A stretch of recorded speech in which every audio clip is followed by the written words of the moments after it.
Oops, I lied. We weren't quite done with New York yet. Here's what I want to tell you about that time. Even though I didn't know any better, and even though it didn't occur to me that it was an abnormal childhood, and even though I have many happy memories of my father and know that he did the best that he could, it's also true that there were some times that were extremely tough. By tough, I mean unpleasant. I remember, for example, walking down 8th Avenue with my father. He was very drunk.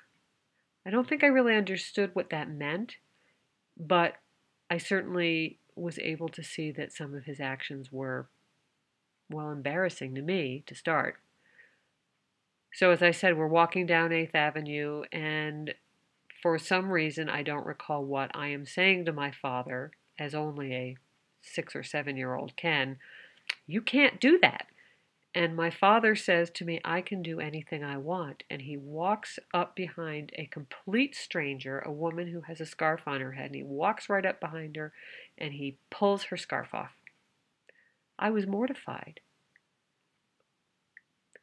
But perhaps the thing that I remember the most, that made the strongest impression on me from that time, was for some reason we were staying at the apartment of a friend of my father's in Brooklyn. And I don't remember why we were staying there, and the friend was out of town, and so we had the apartment to use. And again, I couldn't have been more than 7 because we moved away when I was 8. And my father would leave me alone there at night and go out drinking. And I remember very clearly and vividly just crying myself to sleep, just sobbing because I was so afraid something was going to happen to my father and he wasn't going to come back for me. Fortunately, at that point, nothing did happen, and of course, he did come back for me. But my point is just that I don't want people to think that I don't realize that that was tough. But at the time, again, kids are very resilient, and they're also very self-absorbed, and they're just kids. So they don't know to look from outside and see that something isn't as it should be. And they don't really have a frame of reference. So I wasn't unhappy with my situation because I didn't know any better. But it was definitely the case there were times that were tough. One more note about PS 69. It was at PS 69 that I had my very first crush. It was on Anthony, the boy who ate crayons. And Anthony, if you are out there, just so you know, I named my tortoise after you.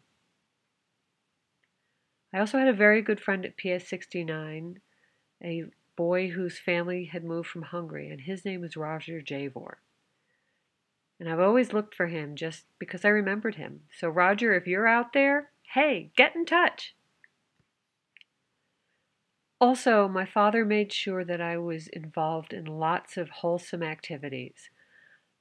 I rode horseback, I did ballet, I tried to do ice skating, and always my father did the best that he could. I had to have the best of everything, even though we were living hand to mouth. And there were many, many times when he was completely broke. The bill collectors were calling, banging on the door, but when he took me out for ice skates, they were top of the line ice skates and lessons at Sky Rink. I remember riding, I believe it was called Claremont Academy. It's the stables in the middle of Central Park, or at least it used to be. And I rode a horse called Big If. And then finally ballet. I took ballet with Miss Rudolph, and she used to call me Cookie because she said I was smart as a cookie. That's a nickname I really appreciated. All right, now on to Vermont.